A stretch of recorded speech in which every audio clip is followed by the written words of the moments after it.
We continue our breaking news coverage out of Norfolk County, Massachusetts, where defendant Brian Walshe has decided to change his plea.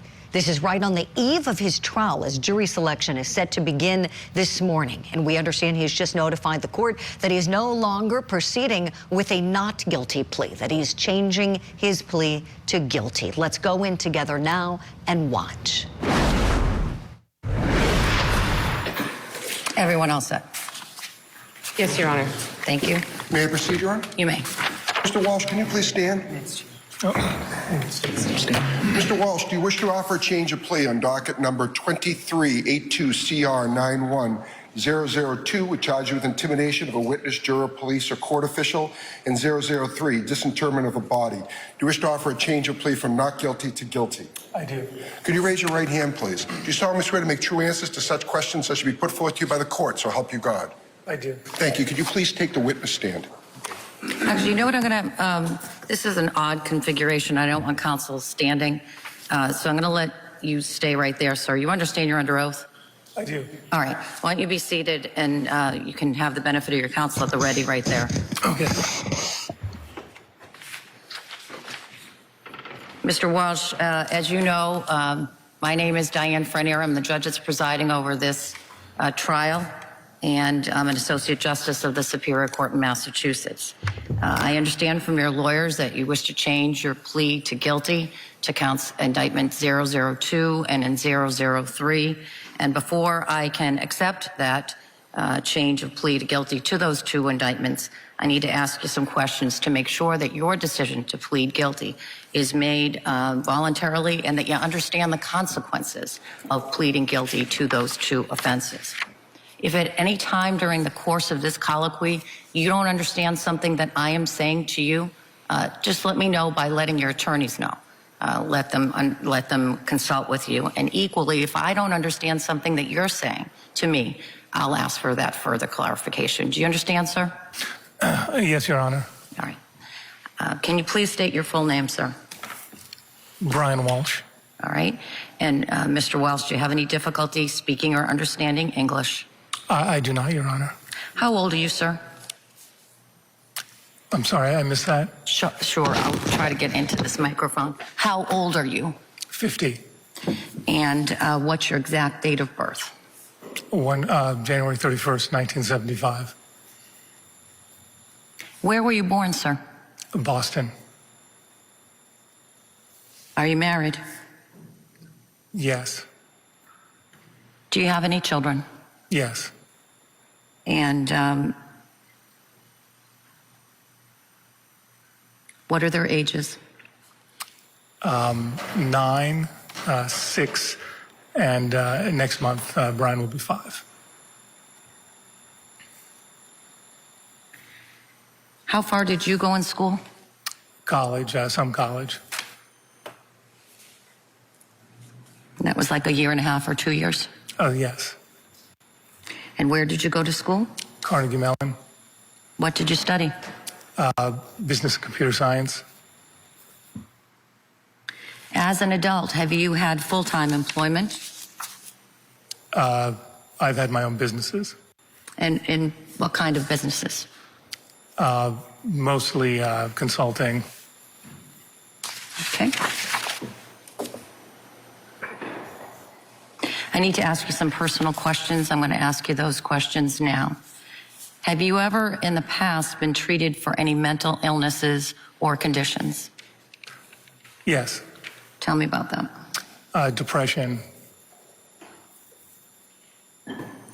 And are you aware of whether anything else other than depression? That was the main thing. All right. And are you presently aware of whether you have any mental illnesses or conditions, to include depression? No. Are you taking any medications? No. In the last 24 hours, have you taken any drugs, legal or illegal? No. In the last 24 hours, have you consumed any alcohol or alcoholic beverages? No. Is your mind clear here today? Yes. Tell me in your own words, sir, why are you here? I'm here to plead guilty. on those 2 counts? Yes. And you understand that your trial's starting today? Yes. On the first indictment? All right. To defense counsel, have you had any difficulty communicating with your client? No. No, Your Honor. And do you believe that he has understood the advice that you've provided to him? Yes, you. Same.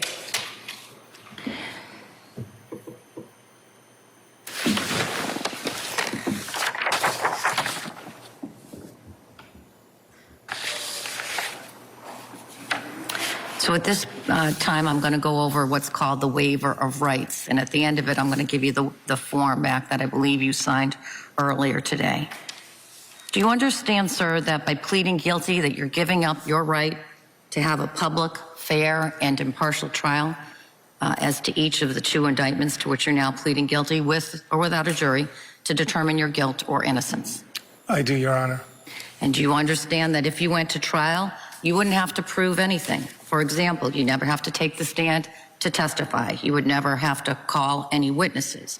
No jury could ever hold it against you if you did not present any evidence at all. Instead, it is the Commonwealth that has the burden to prove you are guilty of each of the offenses and each element of those offenses beyond a reasonable doubt. Do you understand that? I understand, yes. You have the right to be tried by a jury of 12 people selected from your community, and you would have the right to participate in jury selection.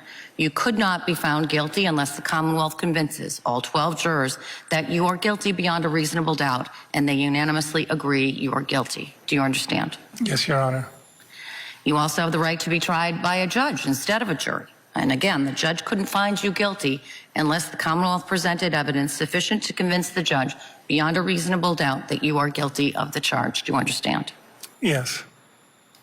Do you understand that if you went to trial, you would have the right to confront your accusers and any other witnesses that may testify against you by facing them and having your attorneys ask questions of them?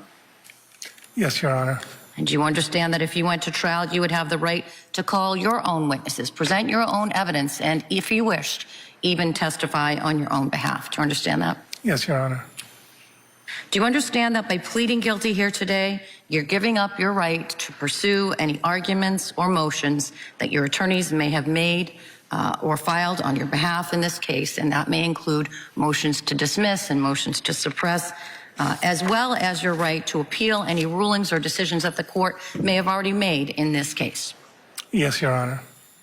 The judge is going through what's called a colloquy with this defendant, making sure this plea is knowing, intelligent, and voluntary. She's making sure the record is abundantly clear because we don't want any going back after this change of plea. What a shock this is. Let's bring in our legal analyst guest, Attorney Randolph Rice, former prosecutor as well, to react here. Randolph, your thoughts on the change of plea? Yeah, this is huge. I mean, this is big news because this was expected to be, that we didn't have a body. So this was going to be a trial where the defense was going to say, show us the body. There's no evidence that there was actually a homicide. And to have this last minute plea is just a incredible news here in Boston. Sure is. Did you think this was going to happen, Randolph? I didn't because of the lack of the body. We did have a lot of internet searches. We had that bloody knife in the basement. We had the bone and the hacksaw. We had the internet searches on the child's iPad. So there was a lot of evidence the state had. But again, without that body, I thought the defense had an argument. It's interesting that he waits until the eve of trial, literally the eve of trial. Jury selection was set to start this morning.